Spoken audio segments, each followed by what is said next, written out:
But several storms are lined up in the Pacific, and they're dragging up that atmospheric river moisture, which means a stream of wet weather is headed our way, being pushed on shore by those back-to-back storms for the next several days. So enjoy this sunshine today while we have it. We're going to start to see some thin cirrus clouds coming through this afternoon, and then much thicker clouds tomorrow, ahead of a chance of rain that night, which then carries into Thursday. And this is just storm number 1. So you see today we're at 59. Tomorrow we're at 64 as those clouds come through, because this is tropical air, so it's relatively warm.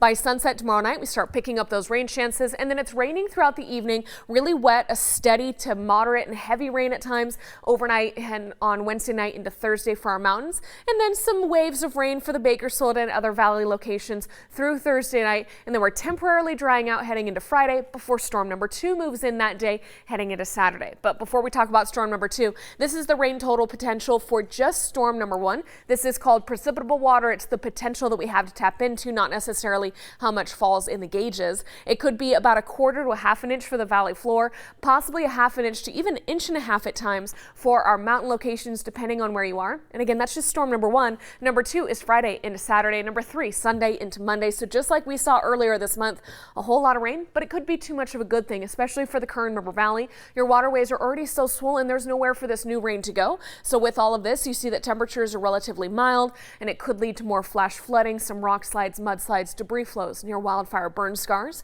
The first storm looks a little too warm for some snow, but then heading into Friday night, look at how we dropped to 28. That means accumulating snow at pass level for Tehachapi and Fraser Park to be making some snowmen Saturday morning. Storm number 2 Sunday into Monday. Right now it looks just above freezing, but we'll see if we can get you some more snow with that as well.